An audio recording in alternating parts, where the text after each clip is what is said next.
Also brought to you in part by Onondaga County Parks.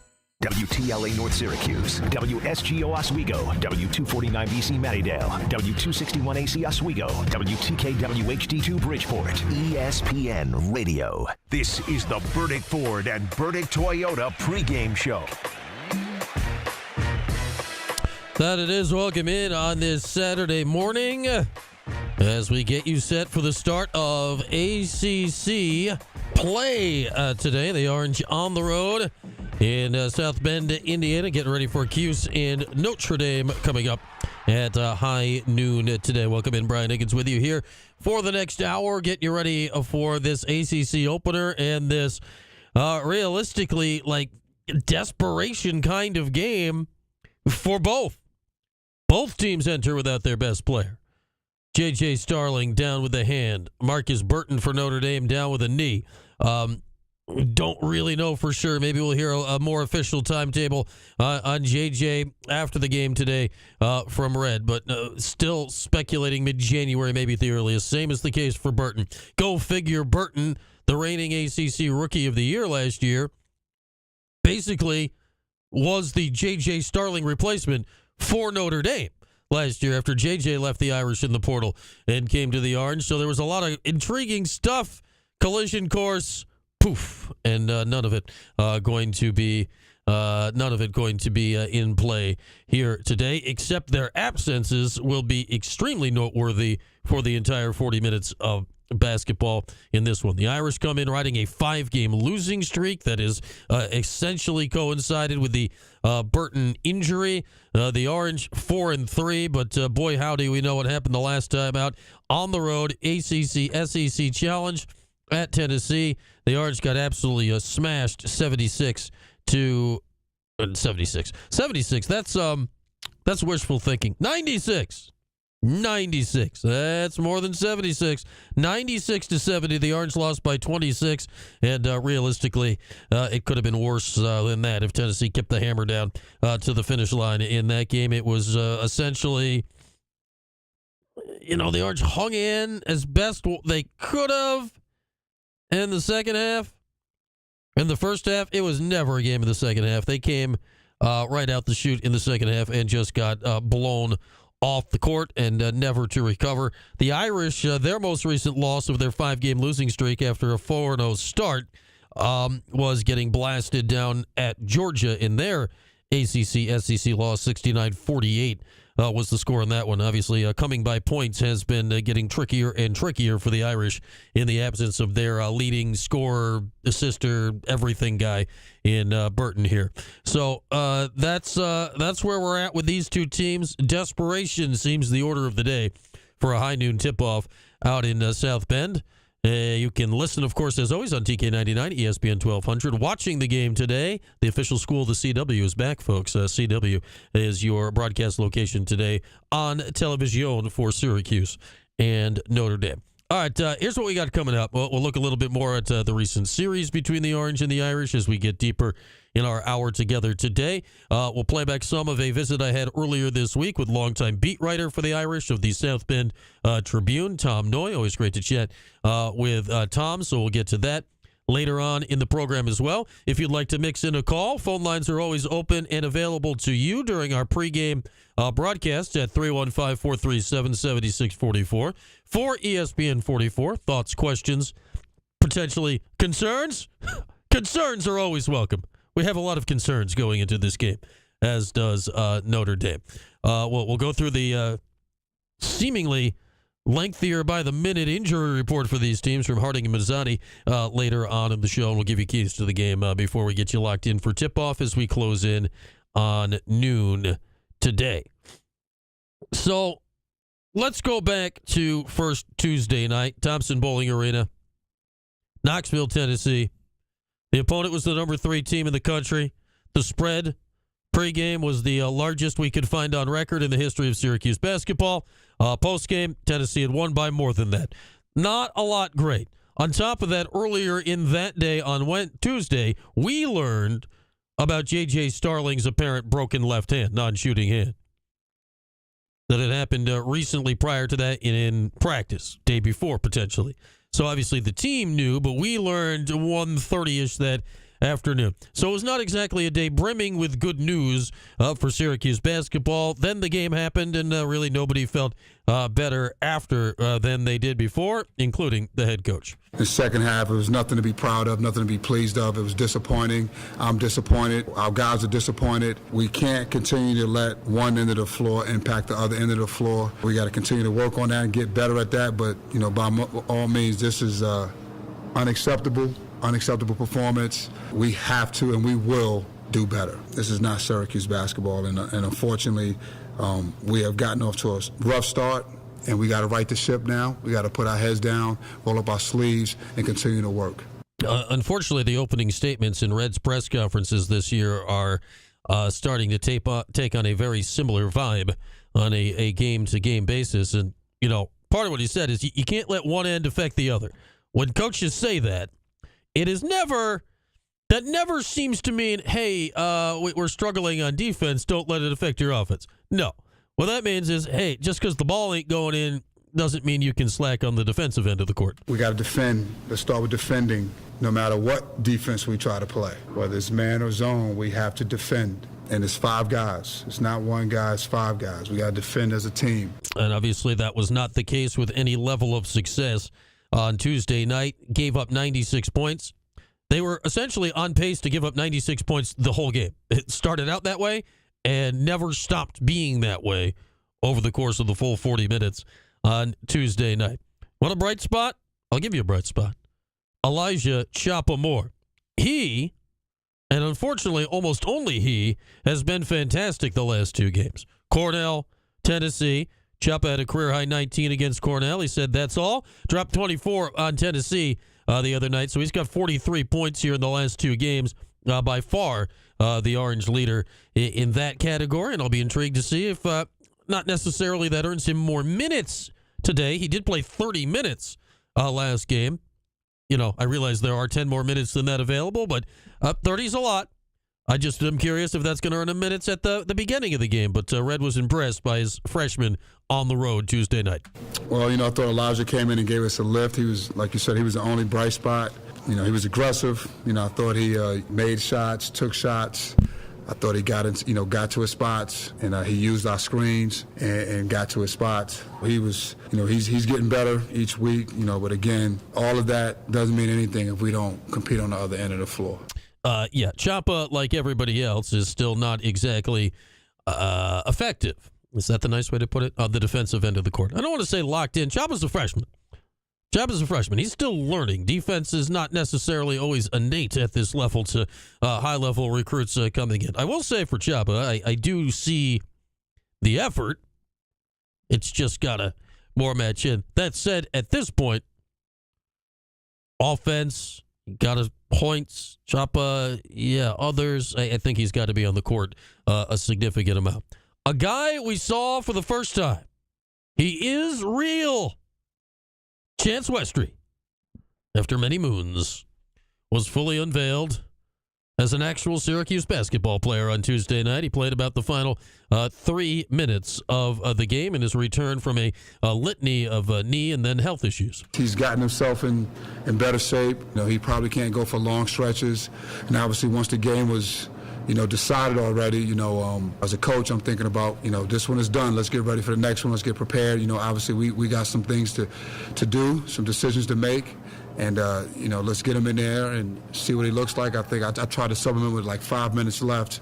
They kind of got it, but I don't think he got into about 3 minutes. But just wanted to kind of get him going forward, get him acclimated, get him into the game because he's close enough to get there and to be playing. And so, I decided to, put him in. Again, this is the game I thought he would, depending on looking at the situation, this was the game to get him in. All right, and obviously that situation was they were getting creamed in the second half, which brings us to today, where God help us all if that is the case today against Notre Dame. But all right, we've proven that Chance Westry can run up and down. When he was on the floor on Tuesday, he was the point guard. That has been a point of contention among Syracuse basketball observers here for the entirety of this season thus far, for good reason.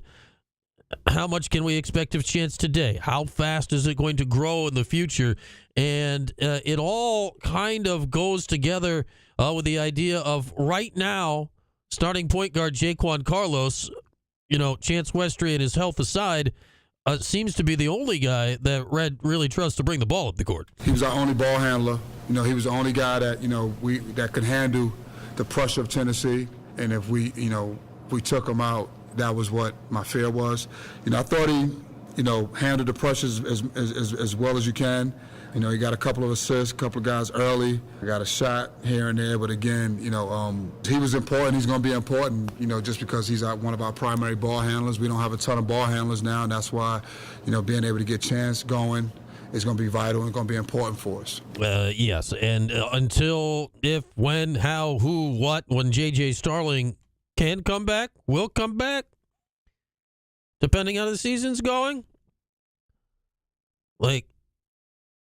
At the beginning of the year, it was stated that, all right, who can play the point? Red, I believe Red and Griff on these airwaves were both asked in various ways, who can play point guard on this basketball team? And the answers were JJ, who's now out, Jaquan, obviously, is a point guard, and Chance Westry was always the third name brought up. Kyle Cuff was never brought up. We don't really know the ins and outs of why on that. Maybe we'll see him play more. Elijah Moore was not really brought up, though we know they're trying to train him at least in that manner at some point in life.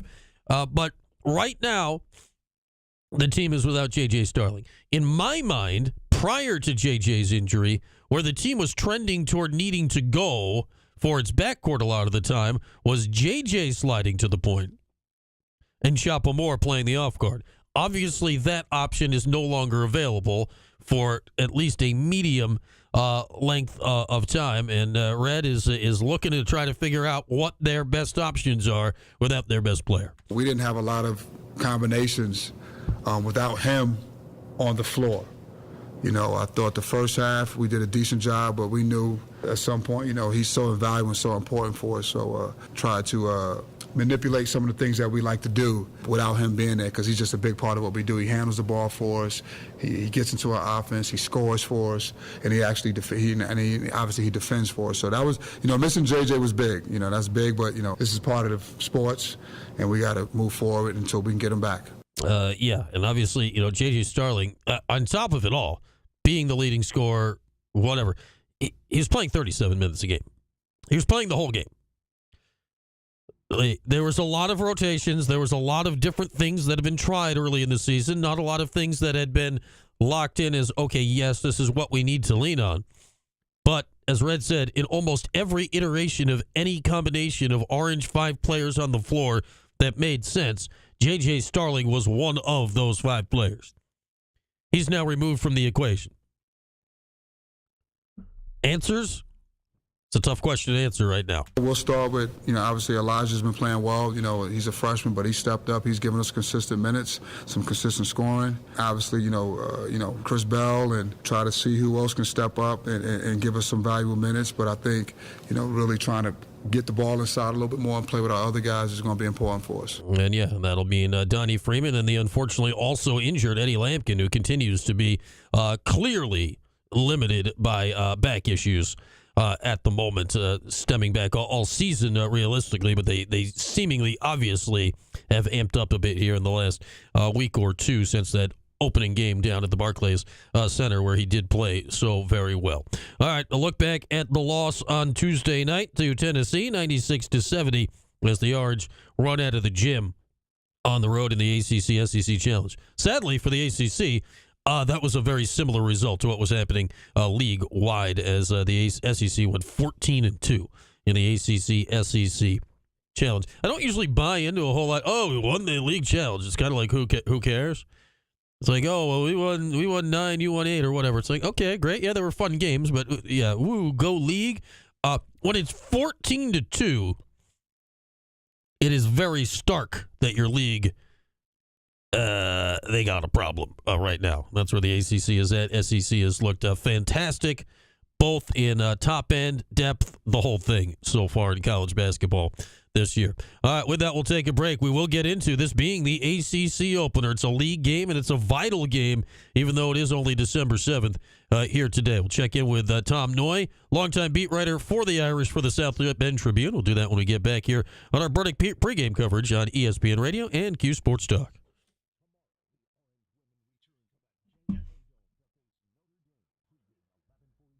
What is up, chat? What is up, chat? How are we?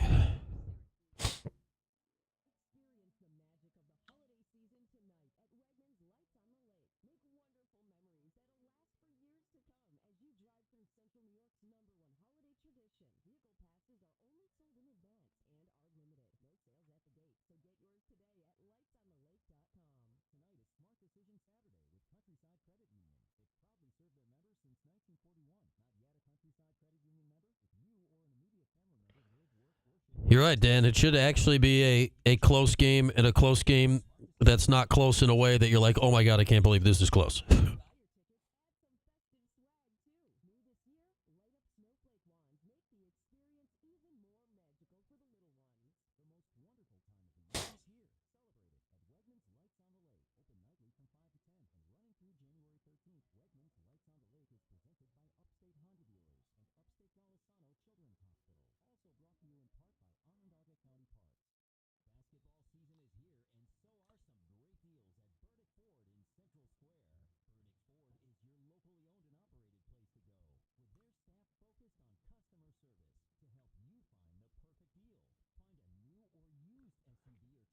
I'd say blaming the Jim Boeheim tenure for a mismanaged point guard position is an odd position, Tronic, considering over the 47 years, I would say it was more often than not the strength of the Syracuse team, but all right.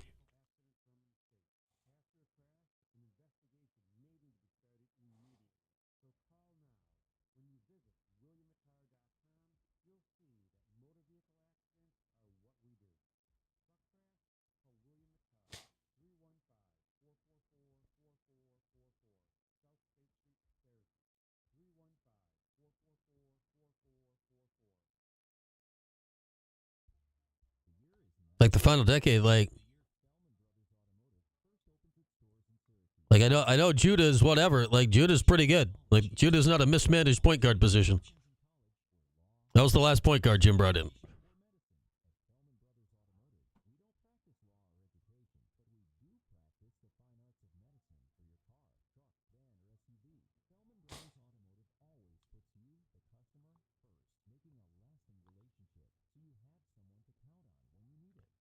So heck, they took Bedinger, turned him into a point guard, and made the Final Four.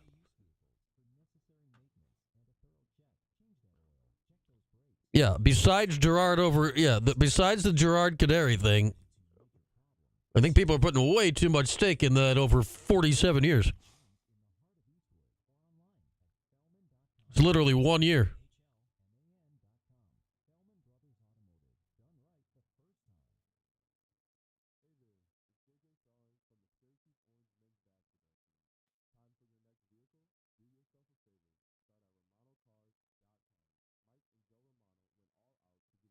You'd also all kill for Joe Girard to be the point guard today. Commit murders for Girard to be the point guard today. What's going on the YouTube? Yeah, James, 5.5 point dogs. Syracuse is 5.5 point dogs to a team in a 5-game losing streak. It without doing any research at all, this has to be literally unprecedented in the history of Syracuse basketball.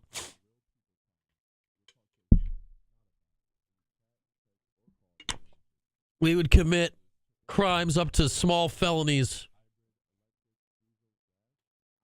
To bring back Girard right now. Is this like a light felony? All right.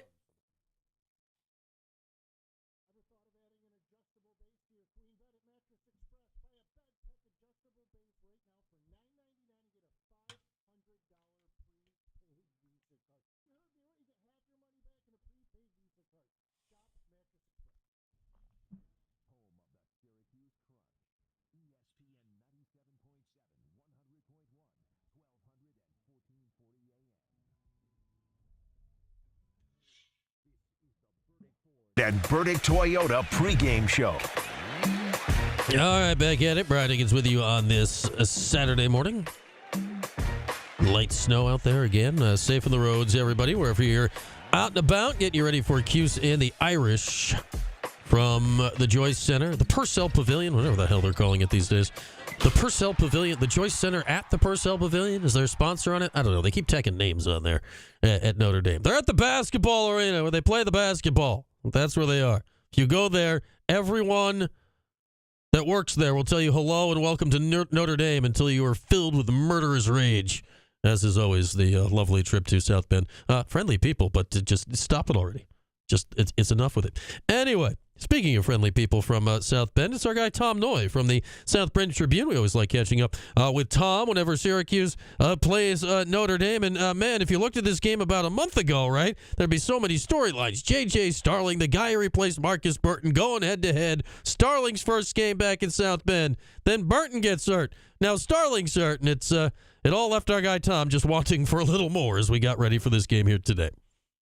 Was really looking forward to J.J. Starling coming back to South Bend, where he played 1 year, a year that probably didn't go the way he had planned when he had signed it with Notre Dame coming out of La Lu, but he had really found his niche up there his second season at Syracuse. And the fact that he's out is bad for Syracuse, but the fact that Marcus Burton is out also for Notre Dame is really bad for the Irish right now.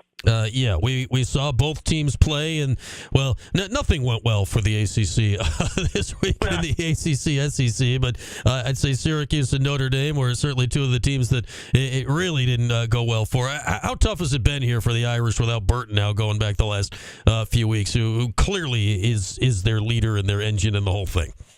Well, compounding everything that's gone wrong with the fact that they've lost their leading scorer, assist, steal, and minutes guy was just how they lost him and really when they lost him. It would have been one thing.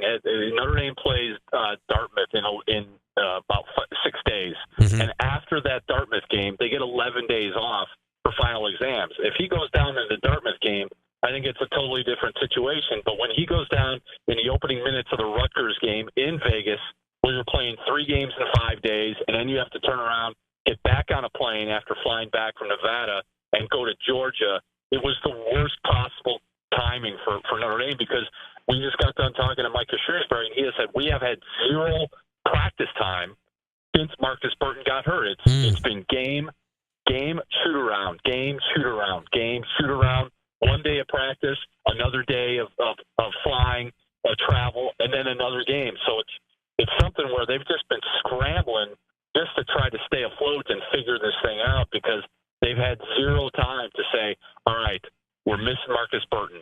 He's out until probably early January, maybe mid-January. This is how we can move forward. They haven't been able to do that. They've finally been able to do it now the last couple of days, today and tomorrow in practice with, let's take a deep breath. He's out. This is who we're going to be moving forward. Yeah, I mean, obviously you're not in a great shape without him anyway, but without any practice, and obviously Syracuse has only been without JJ for 1 game, but kind of the same deal. Like, from my understanding, he got hurt in practice like the day before the game, so it's he didn't really have time to properly adjust to it anyway. You say January, mid-January, it's a knee for Burton, if I understand right. Tom, what is his prognosis right now? Yep, it's MCL. Probably they're not going to specifically tell us what the injury is, but it's probably an MCL strain, no surgery. And Micah Shrewsbury is very candid about it and says, look, if it's January, it's January. If it's mid-January, it'll be mid-January. If it's later than that, we'll take it as long as we need to take it. We're just not going to rush this kid back for the sake of maybe winning 1 or 2 or 3 games, especially in league play. Like, he's looking at the big picture with Marcus Burton, and right now it's let's just get him healthy, and however long that takes, they're prepared to wait. And you said, yeah, Notre Dame's not in good shape with not having Marcus Burton, but I think they believe, and Micah Shrewsbury believes, that they can be a whole lot better than what they've shown here in the last 4 games. And Tom Noy with us, South Bend Tribune. And Tom, you say big picture. So we've got Micah Shrewsbury year 2, obviously replacing Mike Bray, legend, the whole thing. It was, it was time there at the end when the move got made a couple of years ago. Where are they at, big picture, rebuild the whole thing here with the program in Notre Dame right now? small steps. Like last year was going to be tough because it was such a whirlwind. When Micah Shrewsbury got to South Bend, he had 3 players on the roster. So it was an absolute total rebuild. They go 13-20. This year, I think, if you talk to people inside the program, they were looking at maybe double-digit league wins, maybe winning 20 games, finding their way into the middle of the pack, maybe toward the top of the middle of the pack of the ACC. And then next year is when everything's really supposed to take off like a rocket because of the recruiting class that they have coming in. Well, for about 5 weeks, 6 weeks, that was the number 1 recruiting class in the entire country that Micah Shrewsbury had thrown together in a span of 8 days earlier this fall. So it was, we're going to build it. It's going to take time. They knew it was going to take time.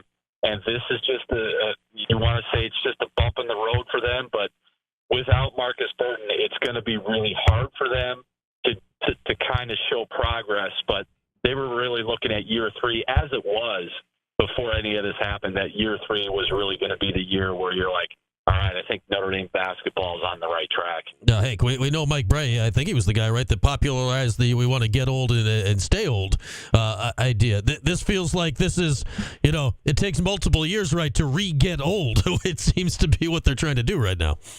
Well, and Micah Shrewsbury didn't think he'd have to go the get old, stay old route because of what the transfer portal is in today's college basketball world. Right. He thought that he could come in here and cherry pick this kid and that position and this starter and this reserve. And the admissions department said, no, maybe yes. So Micah Shrewsbury realized really quickly when he got to South Bend that he wasn't going to be able to quick fix it to the transfer portal. He was going to have to go the 4-year route, maybe sometimes 5-year route, and be very selective in his transfers if he's going to build this program back up to where it was in the days of Mike Bray when they're going as back-to-back Elite Eights in 2015 and 16. Let me ask you this here, Tom. You mentioned the portal, and obviously, admissions. We talk about Stanford. Stanford has crazy issues with this, with the portal. Notre Dame's, not quite that, but they lock in on this stuff. Have you seen a difference? I'm curious of this, of how that stuff applies to the basketball team versus the football team, because we see obviously they've gotten. I don't think the 2 quarterbacks they've brought in. They're bringing in Duke and Wake Forest quarterback. They're not academic issues here, but have you seen any differences between how those 2 teams and been able to bring in players here during the portal era? No, Notre Dame basketball is not going to be able to have a quick fix like football because, let's be honest, it's not Notre Dame football. Right. So you're going to have to build it back a different way. And it's just look at this year. There are 3 graduate transfers. They were allowed 3 graduate transfers to help build back that roster. They're from Monmouth, Princeton, and Lehigh, and that's not a mistake. Like they're not able to go get guys from a big state school where academics may not be emphasized the way they are at Notre Dame. You have to be very selective at Notre Dame with who you're going to take as a transfer. And even then, there's a chance the admissions are going to go thumbs down on you. So Micah Shrewsbury realized that and said, I need to get out and recruit. Fortunately, he loves to recruit. He loves to recruit the state of Indiana and has contacts all over the state to where he can go and get a guy like Brady Kaler out of Indianapolis and go down to La Lumiere where Mike Bray got J.J. Starling and get Jalen Harrelson, who very well could be the second one and done in program history next year. Go figure. That whole transfer thing works out a little different for the lacrosse program in the spring. Seems to work out pretty well for when the good transfers are all coming from the Ivy League. It works out a little better when you got a nice business school, as the Irish do there. We got Tom Noyes, South Bend Tribune, with us. All right, on the court on Saturday, the Orange are quite familiar with Coach's son, Brendan. He's still making threes in the Dome last year from that game. He was raining from all over the place. So Burton out, Brendan Shrewsbury stepping up. How is the coach's kid doing this year? Not well. Since Marcus Burton went out, Brendan Shrewsbury has been getting a ton of shots and a ton of looks. And I think before, I forget what he shot the other night against Georgia, but in the 3 games in Las Vegas, he was 9 of 33 from 3. So he's getting looks. They're just not dropping. Credit to Braden Shrewsbury. He's not leaning only on the 3-point shot. He's added a runner, and he's been able to get to the rim more this year, the first month, than he really did all of last season. So he's been improved. I think Tay Davis has a chance to be an all-ACC guy if he keeps it simple and doesn't hunt his 3-point shot.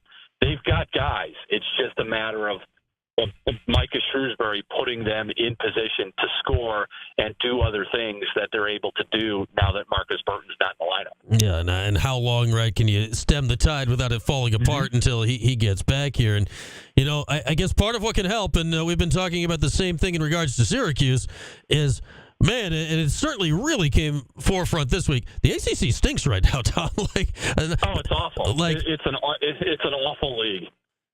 It's and not that you want to be in that scenario, right? But I guess if you're Notre Dame or Syracuse right now, you sort of almost have to be thinking, well, at least this maybe gives us a chance to win some games as we're trying to get whole, because it's maybe not as hard as it would have been in most years. True, and now you just have to go do it. And I think with Notre Dame, it starts with being better at home. Like they have to make Purcell Pavilion a place where teams struggle. And usually teams struggle, but it's the home team. The last time Notre Dame played a home game against Elon walked out of here with a victory. So if you're going to do anything in this league, no matter how, if it's up, down, sideways, in, out, left, right, you better protect your home court. And Notre Dame, for whatever reason, has not been able to do that the last 2 years, especially in league play. I look at this game Saturday here, and I look at these teams. They feel in very similar positions right now. And again, as you say, there are no must-win games at this point of the season. But this feels like it should be two kind of desperate teams, right, when we see this game tip off on Saturday at noon. Yeah, it's an absolute must-win for Notre Dame because you've lost 5 in a row. Like I said, the last time they were at home, they lost that game. They feel like they're better than what their 4-5 record indicates. Okay, well, then if that's the case, play your A game. Play the type of game that you played when you went into Capital One Arena a couple Saturdays ago and you were up 30 on Georgetown. Yeah. I think that effort is still in there somewhere for Notre Dame. What better way to bring it out than on Saturday against Syracuse and against the team that they've really struggled against the last few years? And that has been the case a little bit recently here in this series. And always great to chat with our guy Tom Noy from the South Bend Tribune. But let's get a little bit into this day in SU basketball history, brought to you by the Shep Family Funeral Home. Celebrate your loved one with help from Shep. Visit shepfamily.com. Series history, all-time, Cuse 134, Notre Dame 22. Bonkers game last year in the Dome. It was, as you'll all recall, it was Jim Boeheim Day, and they did the whole thing in the ceremony after. The Orange came out like gangbusters, were up by 20 at the half, and then gave up 56 points in the second half. Braden Shrewsbury was just bombing from all over. Marcus Burton was great, came down to the wire. Orange hang on and win that one, 88-85. I look at some of the recent games, though, in this series. The Orange have won 3 in a row. They won both games in Coach Boeheim's final year. One of them was almost 2 years ago to the day. It was December 3rd of 2022. Remember that game? That was the random Bai Musakita game. Not Bai Musakita. That was the who was it? That was oh boy. We're mixing and matching our former Syracuse beloved random players. Who did I just blank on the name of? There was plenty of Bai Musakita games over the course of the career. None of them as recently as 2 years ago, because Bai's over in like South Sudan saving the world and all of that good stuff. Why is my computer not working? Anywho, George just typing forward names. Who's the guy on the John Bolajok? It was the John Bolajok game. There we are. John Bol had like the one big rebound. He had the one big rebound, and it was very important. It was very important late in the game. I think he had an assist or something late in the game, and Syracuse won that 62-61. They won by 5 in the Domes 2 seasons ago. So Syracuse has won 3 straight games in this series, but by 3, by 5, by 1. They lost in South Bend 3 years ago by 10. There have been a lot of very, very close games in this series. The Orange won 4 years ago in the Dome. They won by 8. They won the year before that down in South Bend, but they only won that game by 2. There have been some incredibly close games in the recent history of this series. How did I forget the John Bolajok game? Shame on me. Oh, here it is. The box score finally opened. Thank you, computer. Oh, God, what's happening? John Bol played 18 minutes in a basketball game. Where'd it go? The internet. This is why the John Bolin, it's like grasping at sand. The John Bolin shot game should be remembered fondly for all time, but the internet's like, yeah, no, you're making it up. No, it happened, people. We were all there. I swear. We were there. We had a whole thing, and he basically never had another moment of importance again on the court for Syracuse basketball. But this is Syracuse's first trip to South Bend since that day, almost 2 years ago this week. And that was this day in SU basketball history, brought to you by Shep Family Funeral Home. Celebrate your loved one with the help from Shep. Visit shepfamily.com. With that, we'll take a break. We'll get into the Harding and Mazzotti injury report best we can. Yes is the question for both teams' best players. They're on it. We'll tell you more about that. Continue to get you ready for Cuse and Notre Dame. You can ring in if you'd like, 315-437-7644. More to come after this, our pregame coverage here on Cuse Sports Talk and ESPN Radio. We talking about Billy Edelin? Man, God, he was so good. Remember his sophomore year before he got suspended? Like, he and Josh Pace, Billy with his right hand, Pace with the left, like you couldn't keep them out of the lane. They were just floaters, nonstop floaters. It was unbelievable to watch. Love me some Billy Edelin.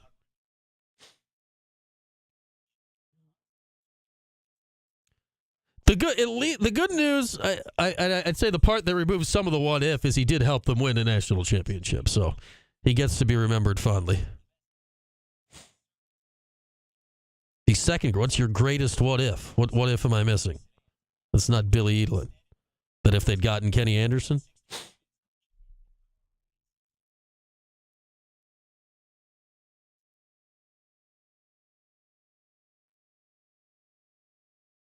Uh, 74-70 Cuse, Super Kit.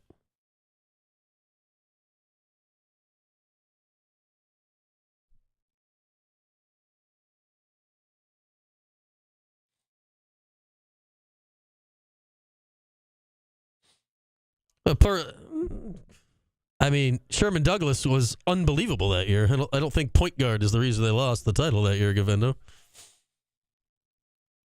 The general was fantastic.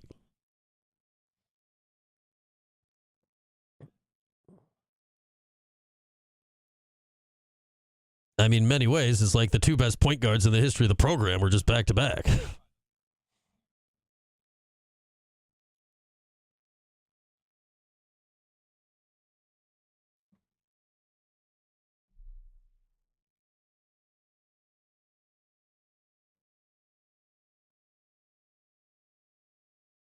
Shout out to the general.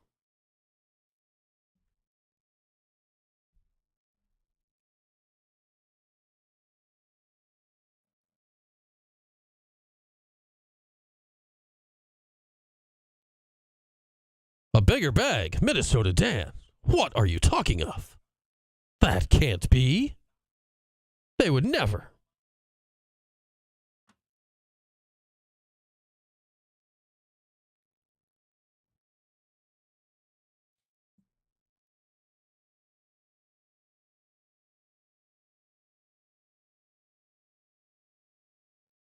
How are my computers working so slowly? I need to plug it in. The battery's almost.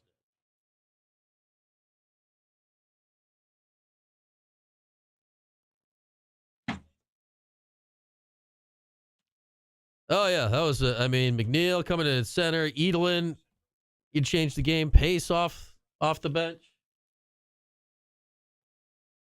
Matt Gorman was there just for, vibes. Oh, that's not even a what if for me, Orange 22. That's not a what if. I'm 100% certain that they win the national championship that year if Arinze was healthy. It's not even a what if.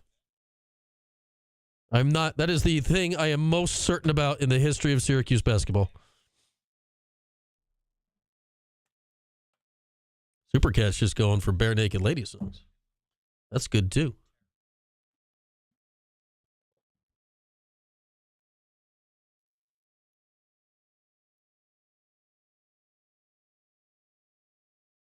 Yeah, Final Four at minimum. They were the best team in the country. I'm convinced of it. That is the deepest seven-man team I've ever seen. They had 7 guys, but somehow they all had backups. But one guy got hurt, and it all fell apart.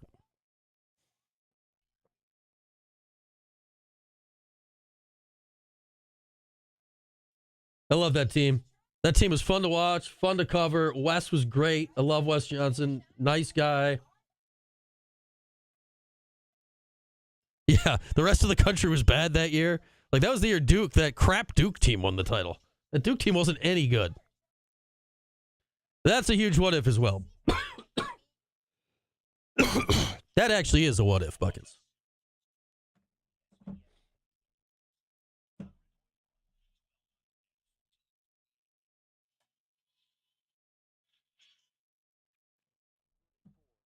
Toyota pregame show. That it is. Brian Higgins with you. We are rocking here on your radio, on Cuse Sports Talk, the Twitch, the YouTube, wherever you want to be on this Saturday morning. We are there with you.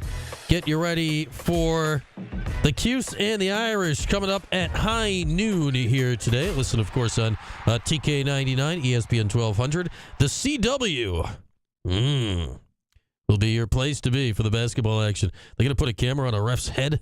How's this going to work, CW?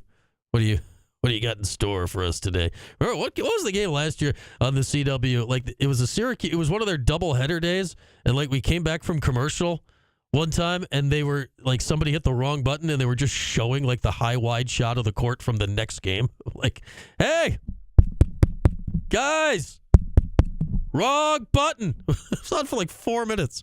Who knows what the CW will charm us with today? Lower level ACC media rights package. Always the darling of the ball for the entirety of Syracuse's time in the ACC. Shout out to all our friends at Raycom. Okay. Injury report today. Woo! Yes. That's the injury report today. Yes. Brought to you by Harding and Mazzotti. So J.J. Starling is out. That remains indefinitely. Marcus Burton for Notre Dame is out. Also indefinitely. He's got an MCL in the knee. JJ's got the hand. I would imagine both will be out certainly until the calendar reads 2025 at the earliest. So that was to be an exciting star matchup with a one guy face the other guy. Both good players. JJ on the rise. Burton reigning ACC Freshman of the Year. Let's go. And they have gone. So none of them today. The two things to watch out for today if you're Syracuse, Chance Westry's continued return. Got his first minutes of the game, but in the garbagest of garbage time on Tuesday night down at Tennessee. Will he play more? Does Red feel confident putting him in non-garbage time? It figures that this game will not have garbage time. This game better not have garbage time. This would be wildly confusing if this game has garbage time here today. So will Chance factor during the game when it is a game today? I don't know. I think that is something to watch out for sure. And then the other thing injury-wise is, this will be an eye test thing early. What is Eddie Lampkin's mobility today? He's clearly been bothered by the back. And clearly it has bothered him more the last couple of games than earlier. And it feels the hinge point in when it really started bothering him more was maybe that second game down in New York. He played 37 minutes the first game, played great. He played great. And it's been kind of downhill since because he's clearly, he wasn't the most mobile guy to begin with, but he is darn near stationary here at this point. So how's it feeling? You know, with backs, man, you never know. It's got to be the most unpredictable injury to be dealing with in all of sports. So who knows with Lampkin, but that'll be something to be keeping an eye on early today for sure, because especially without JJ, the Orange need something. Lampkin, at least as far as giving you a different look on offense and being able to run things a different way, when he's got it going a little bit, it's a potentially big advantage for Syracuse. But when he doesn't, man. So that'll be something to watch out for earlier today. Notre Dame does have a decent collection, at least of bulk and size, in the post for the Orange to deal with today with Lampkin, Freeman, Jair Davis, et al. There we are, our Harding and Mazzotti injury report. All right, we'll hit a break. Final setup for the game when we come back. After this, Cuse to the Irish, noon tip, South Bend. Back next, Cuse Sports Talk, ESPN Radio. This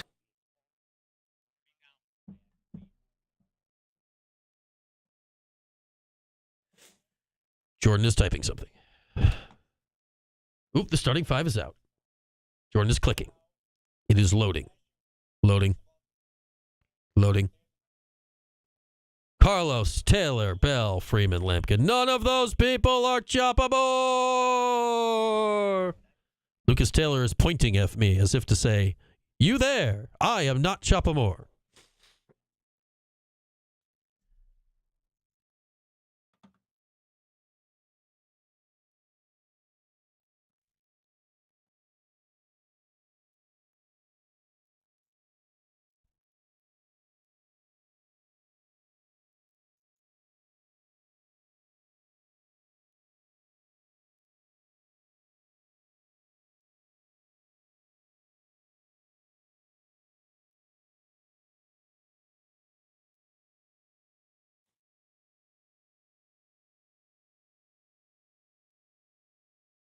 Who are the refs today?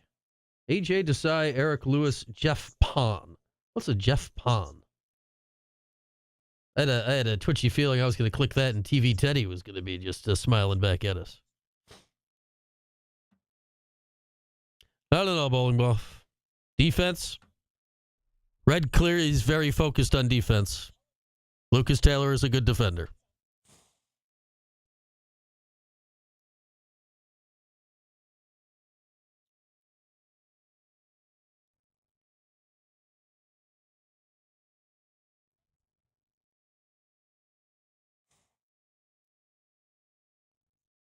It's network, Lowitz. It's network, Mark. TV Teddy needs to be over the free airwaves. The people need to see. I mean, Chappas didn't start. He still played 30 minutes last game. Like, he's going to play plenty. In theory, Dan. He just hasn't been yet. Free TV Teddy. Beam him through the skies.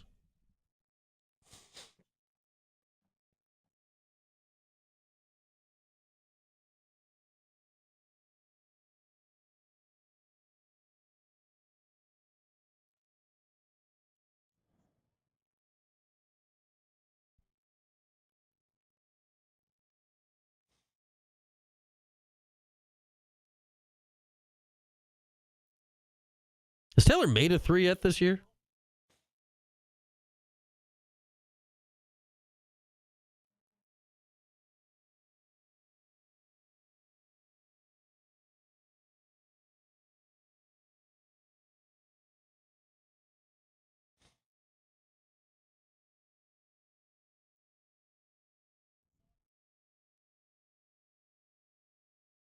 What is Lucas Taylor from outside this year? Lucas Taylor is 1 for 9 from 3.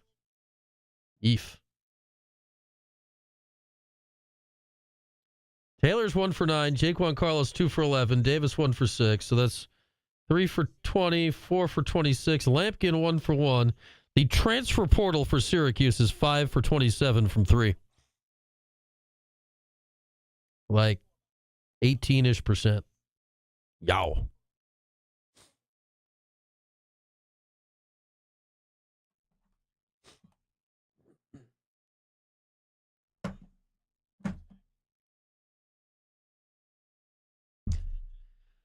Bell is 29%. He's 11 of 38. He's also not shot the ball well.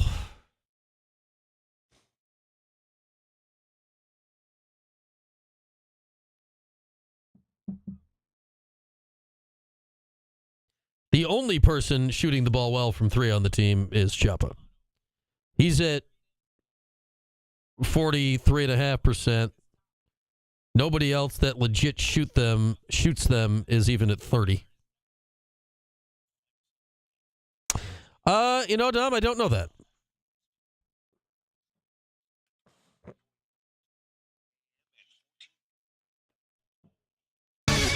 This is the Burdick Ford and Burdick Toyota pregame show. All right, back at it. Brian Higgins with you. Next few minutes, about 5 or so more, leading our way to opening tip today. Syracuse has officially posted the starting 5, and it's the same 5 from last game. Backcourt of Jaquan Carlos and Lucas Taylor. Chris Bell, Donnie Freeman, and Eddie Lampkin is the front line. So no, Choppamore has not been moved into the starting lineup. We were just talking about Lucas Taylor in the chat during the break, and I think Lucas has been, I don't even know if this is a debate, he's been the best on-ball defender of the team this year. It's just, man, you'd like the offense. He was about a 35% three-point shooter last year. He's 1 for 9 from the outside this year. That's 11%. And then I just got looking at the stats just now. Here's fun with numbers. The transfer portal this year for Syracuse. So Taylor, Carlos, Jair Davis, and Eddie Lampkin. The transfer portal for Syracuse is 5 of 27 from 3. 18%. Yeef. That said, Chris Bell, who's supposed to be the best shooter himself, is 29%. Not good. JJ's 29% from 3. Save for Eddie Lampkin, 1 for 1, and Peter Mastorovich, 1 for 2. Chapa Moore is the only player on this team that is shooting better than 30% from 3, and he's at 43.5%. So Bell's not getting it done at anything resembling his career rate from the outside. Starling was never a great three-point shooter, but he was doing enough. I mean, clearly, not to discount JJ's game, he scored 20 a game. But there we are. A little look at the numbers here. It's just stark at, we thought this team, at minimum, we were told it would be a great three-point shooting team. I never really quite saw that. It looked, in my mind, like it would be Bell and then a passable three-point shooting team. If you looked at, Starling, Taylor, and then, hopefully whatever Chapa could add. Chapa's been their best marksman from the outside. Bell has to get it going at some point, or this team's going to have no prayer from scoring from the outside. And then, until JJ's back, you don't have really anybody else unless Lucas Taylor can start hitting a few that you feel confident with taking a shot from the outside. So a little look at some three-point stats as we get into the ball game today. Questions I have going into this one. All right, Chance Westry exists. We have seen him. Definitely looks like a smaller guy than what he was prior to whatever illness he went through here. Has clearly shed some pounds. When he was on the court the other day, he was the point guard. Let's see him today. I don't know how long he can go. I got no idea what's going on. But let's see Chance today in a part of the game that matters. A.K.A. at all, because I don't really see any way this game is not close. Therefore, all parts of the game will matter. Let's see Chance out there today. Maybe it's only 10 minutes. Maybe it's only 8 minutes. Let's see what he can do. Like, he played 3 minutes last game. He had an assist. We didn't really see anything. I saw that he was alive. That's all that we saw. There was, a visual. He was a real boy. We saw that. Today, let's see some basketball. Let's see what he's got, at least a little bit, today. Chapa Moore not starting today. I still got him. I think he's going to be the leading scorer today because who else would do that? I like Chapa.